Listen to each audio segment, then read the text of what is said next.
Eleri Edwards dwi, geis i ngeni yn Rwabon yn ystod yr ail ryfel byd, ac, ond oeddwn ni'n byw yn Prestatyn yng Ngogledd Cymru. Ond mewn amser nes i fynd i ddysgu yn Dolgellau, ac ar ôl bod yn Dolgellau am gyfnod, nes i clywed parchieia Nes Jones yn sôn am y cenhadaeth yn Fadagascar, ac am fy mod i'n dysgu Ffrangeg oeddwn ni'n teimlo bod ne gysylltiad a Fadagascar gen i hefyd, a nes i ofyn am sut i fynd i fod yn cenhades yn Fadagascar.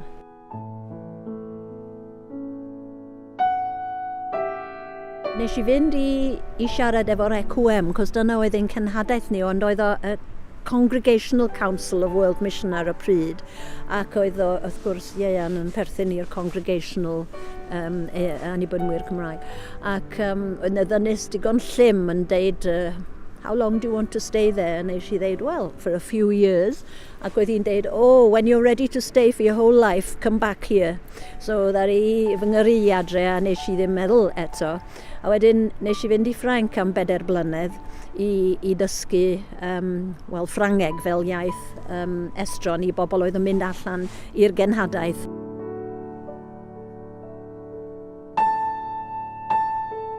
Wel, mae gennau stori yma, ond dwi'n mynd cymero dwy o hwn. So.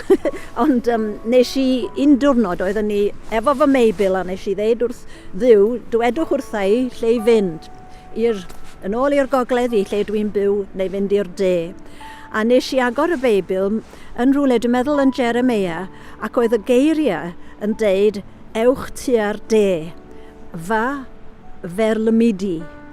Ac wedyn nes i cael y Beibl yn sydyn a meddwl, rhaid i mi, dwi'n yn gofod deud wrth neb, a wedyn o'n i'n gwybod bod Duw yn gwybod be o'n i wedi wneud, ac nes i cymryd hynny fel arwydd bod rhaid i mi droi am Fadagascar, cos oedd o yn fy nghalon yn barod. A dyna beth ddigwyddodd, ddaru pethau weithio allan o tro yma. A nes i fynd, fel dwi'n deud, yn 73, i fod yn athrawes Saesneg mewn ysgol yn perthyn i'r eglwysi Protestanaidd yn Fadagascar.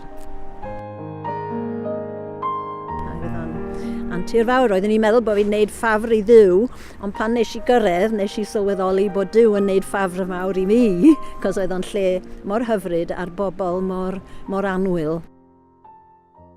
Yn gyntaf oll, Miss Gwyneth Evans ddari ddod i'n nghyfarfod i yn y maes awyr efo rei o bobl pwysig yr FJKM.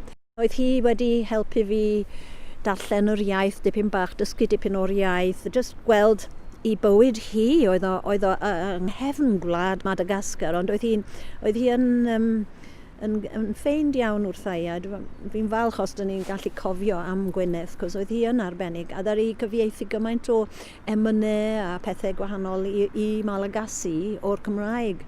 Ac oedd hi wastad yn deud wrth bobl, pan oedd hi mynd i mewn i swyddfa, ac oedden nhw'n siarad Ffrangeg efo hi yn syth, oedd hi'n dweud, bydwch chi siarad Ffrangeg efo fi? Siaradwch eich iaith eich hun. Ac os na dydy'r person yn gwybod yr iaith, wel, dych chi'n gallu newid wedyn, ond eich iaith sydd yn bwysig, ac oedd hi wastad yn deud hynny. So oedd rhaid i mi ddysgu hefyd, wrth gwrs.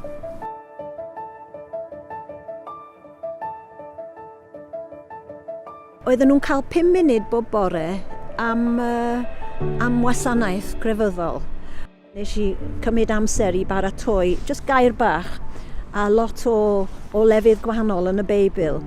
A blynyddoedd wedyn, pan nes i fynd i ymweld, cos y tro cyntaf nes i fynd yn flwyddyn 2000 i ymweld, a ddari rei o'r hen disgyblion dod ata i dweud, chi'n gwybod oeddwn ni'n chwerthin weithiau a ddim yn cymryd lot o sylw, ond dyn ni gyd yn Gristnogion rwan, dyn ni'n gweithio i'r Cymdeithas y Beibl ac i pethau gwahanol. So, o'n i'n teimlo bod Duw wedi parchu yr ymdrech fach oeddwn ni wedi wneud. Nes i ddim pregethu mewn eglwysi yn aml iawn. Ond y tro cyntaf i mi fynd i'r wlad bell Ddaru nhw ofyn I mi fynd i'r pulpid, so nes I trio deud gair, ac oedden nhw'n hapus iawn, a nes I dweud, oeddech chi'n deall? Oedden nhw'n dweud, na, ond oedden ni'n deall y gwyn.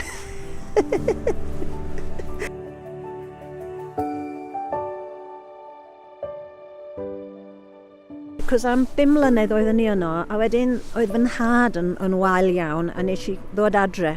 O'n I'm yn siŵr bas o'n i'n mynd yn ôl, ond ar ôl y 4 blynedd, o'n i'n teimlo bod ne waith heb I orffen yn Madagascar. A chwarae teg oedd fy mam yn deud, os ydych chi'n teimlo bod rhaid mynd, da ni'n iawn wan. So nes I fynd i'r ffwy B, hynny ydy'r ganolfa, headquarters felly, ac trio wneud rwydwaith o bobl yn y pentrefi I gyfrannu at papur yr eglwys.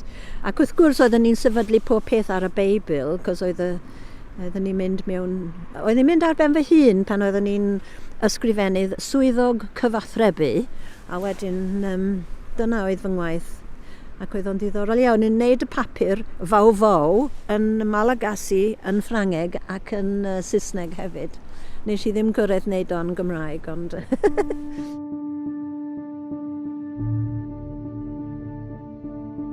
Ar i'r eglwys FGKM, ofyn I mi os baswn ni'n cario ymlaen yr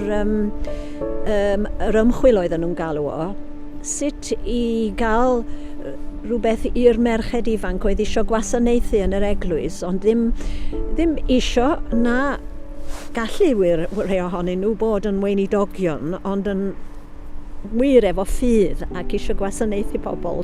Ac oedd y grŵp wedi penderfynu bod rhaid I ni defnyddio'r tŷ mawr hardd sydd gennym ni ar gyfer cymuned, a ddim just I ferched dod I aros pan oedden nhw'n paratoi at waith arall. A wedyn oedden ni efo rhaglen o wasanaeth a gwaith a gweddi bob dydd, ac oedd ni'n hoff iawn o'r rhythm fy hun. Dych chi'n gweld yr efengyl mewn ffordd gwahanol pen dych chi mewn gwlad fel yna, ac yn byw ymysg y bobl, ac yn gweld fel mae mae'n ysbrydoli nhw, a maen nhw mor llawn o egni, tydyn nhw, a maen nhw'n llawn o foliant hefyd efo'u caneuon a'i hoffter o symud. Dwi wedi cael arbennig o fendithion, rhaid I mi ddeud, yn Madagascar.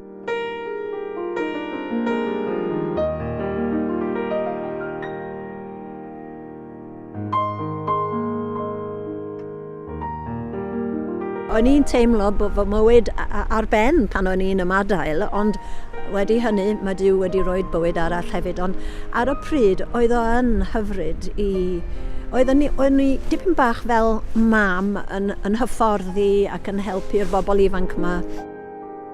Dwi wedi cael bendithion arbennig trwy ddilyn, ond pan dych chi'n hen, dych chi'n meddwl, sut nes I fynd mor bell, ond oedd o'n fraint I mi.